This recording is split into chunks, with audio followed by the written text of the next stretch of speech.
রাতের আধারে সব ঠিক। ট্রাইব্যুনাল গঠন করে নবীজির হত্যা।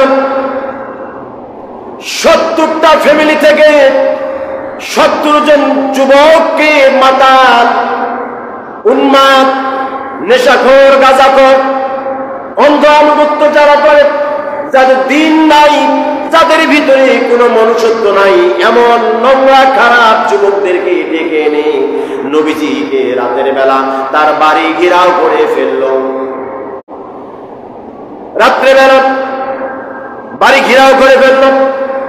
নবীজি সাল্লাল্লাহু আলাইহি সাল্লাম যখন তিনি উকি মারলেন, হযরত জিবরাইল আলাইহিস সালাতু ওয়াস সালাম এসে যখন নবীজিকে সালাম দিলেন, আসসালামু আলাইকুম ইয়া রাসূলুল্লাহ।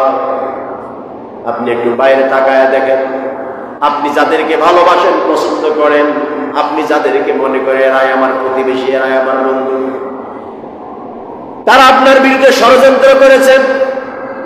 আন্তর্জাতিক অপরাধ ট্রাইব্যুনাল গঠন করে আপনাকে হত্যার ষড়যন্ত্র করেছে। তারা এমন ভাবে ষড়যন্ত্র করেছে যেন আপনাকে হত্যার পরে কেউ তাদেরকে বিচারের আওতায় আনতে না পারে। এই জন্য সমস্ত কিছু কষাকষি করে রাত্রিবেলা প্রত্যেকটা গোত্র থেকে, প্রত্যেকটা বাড়ি থেকে একজন করে যুবক একত্রিত করে ছায়া দেখেন। নবীজি উকি মেরে দেখলেন চতুর্পাশে নাঙ্গা তলোয়ার ইট, গভীর রজনীতে নবীজির বাড়ি ঘেরাও করে ফেলেছেন।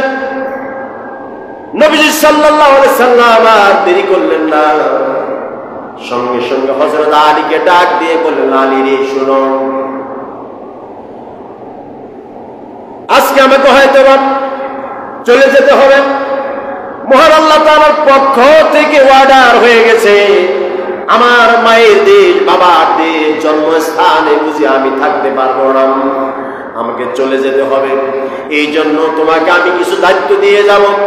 এই যে উকি মেরে দেখো, যারা যারা আমার কাছে আমাকে মারতে এসেছে রাত্রিবেলা, যাদের প্ররোচনায়, যাদের উস্কানিতে, যাদের কথা মতো তারা আমাকে মারতে এসেছে, এই প্রত্যেকটি মানুষের অর্থগুলো আমি নবীজির কাছে জমা দিয়েছে। কারণ মক্কার জমিনে এই মানুষগুলোই আমাকে আল আমিন, বিশ্বাসী বলে ডাকতো। সুবহানাল্লাহ, এরাই আমাকে আল আমিন বলতো, বিশ্বাসী বলতো। রাত্রিবেলা ঘেরাও করেছেন, চতুর্পাশে চকচক ঝলঝল করছেন তলোয়ার। নবীজি আলীকে ডাক দিয়ে বলা, আলী রে, মনে রেখো, অবশ্যই অবশ্যই তোমার সাথে আমার অবশ্যই মদিনায় সাক্ষাৎ হবে, তুমি টেনশন করো না। আর আমি তোমাকে যে দায়িত্বটা দিয়ে যাব, এই সমস্ত সম্পদগুলো তোমার হাতে জমা দিয়ে গেলাম।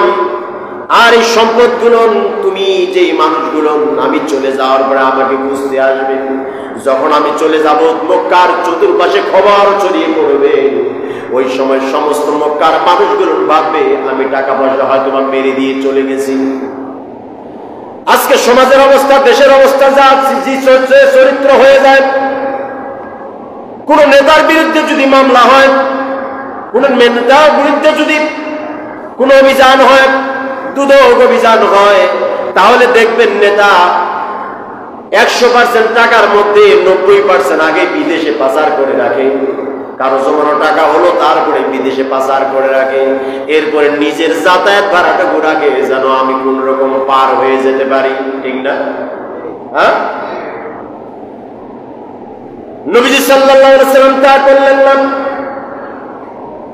দুর্নীতি করে নাই, কারো কাছ থেকে জোরপূর্বক সম্পদ হরণ করে নাই, বরঞ্চ কাফিরদের মধ্যে থেকে নবীজিকে আলামিন বলে ডাকতো। আর নবীজি সাল্লাল্লাহু আলাইহি সাল্লামকে তাদের সম্পদগুলো জমা দিয়েছে, নবীজি রেখে দিয়েছেন। চলে যাবে দেশ ছেড়ে, মায়ের দেশ, বাবার দেশ, বড্ড কষ্ট লাগছে, পানি পড়তেছে চোখ দিয়ে ঝরঝর করে। নবীজি কি সিদ্ধান্ত নেবে, কিন্তু যাই হোক চলে যেতে হবে, আল্লাহর আদেশ। নবীজি সাল্লাল্লাহু আলাইহি ওয়াসাল্লাম সমস্ত সম্পদগুলো একত্রিত করলেন, পটলা করলেন, প্রতিটাকে চিহ্ন চিহ্ন দিয়ে দিলেন। আর আলীকে ডাক দিয়া বলে, এটা হলো আবু জাহেলের সম্পদ, এটা আবু সুফিয়ানের সম্পদ, এটা সুরার সম্পদ, এটা মুঈদের সম্পদ।